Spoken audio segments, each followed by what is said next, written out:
Okay, let's jump into this. Welcome back, everyone. Today we're looking at something pretty unique, a listener's personal music project. Yeah, it's quite the undertaking. We're talking about Green Star Rox's World Cup of Music. Basically, a huge album quest to find their ultimate favorite album. An album quest, I like that.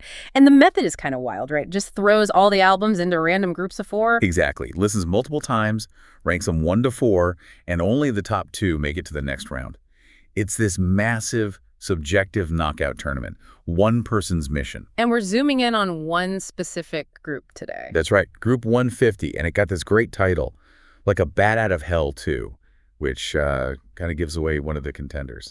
It definitely does. Ooh. And what a mix in this group. This isn't comparing with at all. Not even close. You've got Iron Maiden's Killers, pure early heavy metal. Then Marilyn Manson's Mechanical Animals, that slick, glam-influenced shock rock. Add Meatloaf's Bat Outta Hell 2, total operatic rock spectacle. And rounding it out, Gellis's Chariots of Fire, symphonic, synth-based, completely different world. So yeah, a real clash of styles forced to compete head-to-head. The setup sounds like it could be messy, but the source material says the winner.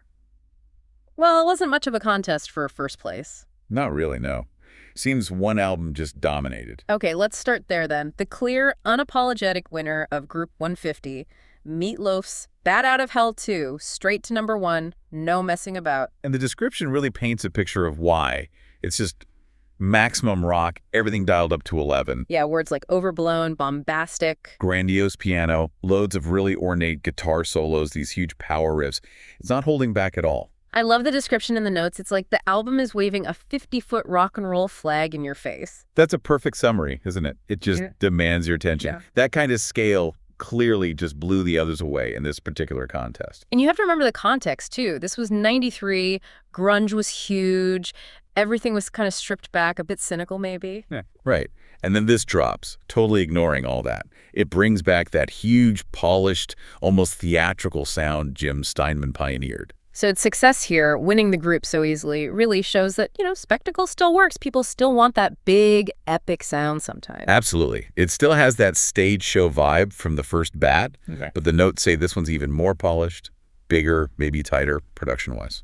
It kicks off with "I'd Do Anything for Love," which is just immense, total stadium filler. Yeah, practically an opera in itself. And then it shifts gears, right, into "Life is a Lemon" with that really chunky guitar riff like, okay, the rock show has officially started now. So Meatloaf sails through, no question, which makes the real fight about second place. Yes, the crucial second qualifying spot. This is where it gets interesting, choosing between the other three. And it came down to Manson versus Gellis, which is quite a contrast. It really is. Hope and triumph with Chariots of Fire versus, well, the bleak, kind of alien world of Mechanical Animals. And according to the analysis, Marilyn Manson's Mechanical Animals just edged it out, took that second spot. Okay, so Manson advances. Now, Mechanical Animals was a bit of a change for Manson, wasn't it?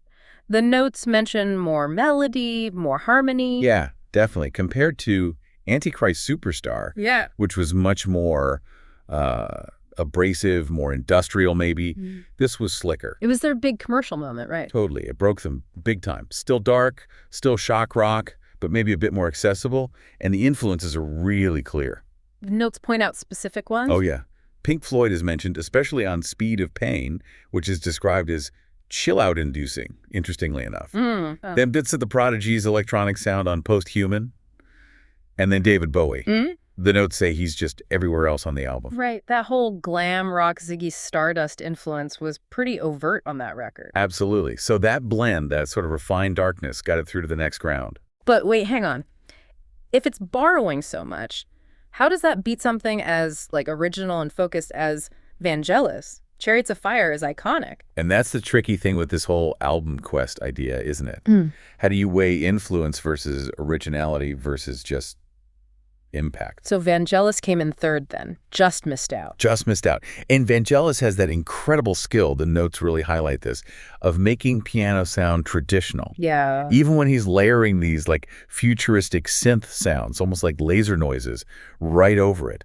It's a unique blend. It is. And I liked the part where the author admitted their memory of the album was kind of off. Oh, yeah, that was great. They remembered it being mostly piano, much softer. But listening again for this, they realized, nope, it actually goes synth crazy, as they put it. But it's controlled, very deliberate, very symphonic still. That's actually a really cool outcome of doing something like this. It forces you to really listen again, confront your own assumptions about albums you think you know well. Exactly. You might rediscover something completely. And Chariots is amazing work. Obviously, Titles is the big one. The author even called it being used for the London Olympics the next year. Spot on prediction there. And they mentioned how that theme pops up again in the massive 20-minute closing track, also called Chariots of Fire. A beautiful piece of work, no doubt. But in this specific matchup, its focused symphonic sound lost out to Manson's darker, more rock-oriented, maybe more commercially potent mix. Which sadly leaves one album at the bottom. Yeah, the fourth-place finisher. And I gotta say, as a metal fan, seeing Iron Maiden finish last, that stings a bit. Even if it's early Maiden, we're talking Killers. It does feel kind of wrong, doesn't it? But let's give Killers his due first. It came out in '81. Foundational stuff for the new wave of British heavy metal. Oh, absolutely. The energy, the riffs, it set a template. Hugely influential album. Massive influence. But influence alone doesn't guarantee a win when you're up against such different and frankly more polished or ambitious albums in some ways. So what was the specific criticism? Why was it ranked the weakest in this group? It wasn't called bad exactly, more that it showed the promise of what would come later, rather than being the finished article itself. Okay. Compared to the others, especially Meatloaf's polish or the synth work on the other two, Killers apparently felt like it merely plods along sometimes. Plods along. Ouch. Why, though? What makes it less dynamic than later Maiden? The notes suggest a couple of key things. First, the songwriting. Right. Later Maiden had multiple songwriters contributing: Smith, Dickinson, Harris. Exactly, more variety. But on Killers, apparently Steve Harris wrote pretty much everything.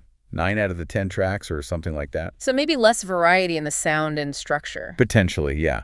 And the second big factor, maybe the killer blow here, is the vocalist. Paul Di'Anno versus Bruce Dickinson.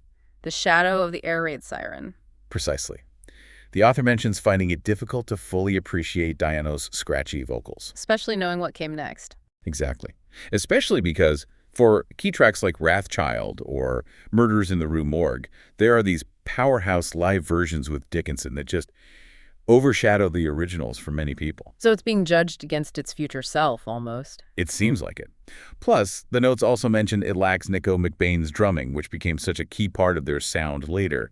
So less compositional diversity and vocals that, for this listener, didn't quite hit the mark compared to what followed.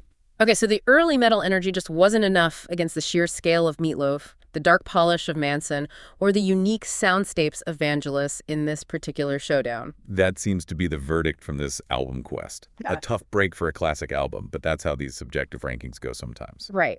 Let's quickly recap those final results for everyone listening. Group 150 finished like this. Number 1, advancing easily, Meatloaf's Bat Out of Hell 2. Number 2, grabbing that crucial qualifying spot, Marilyn Manson's Mechanical Animals. In third place, a very respectable showing, but not quite enough, Vangelis's Chariots of Fire. And knocked out in fourth place, the mighty Iron Maiden with Killers.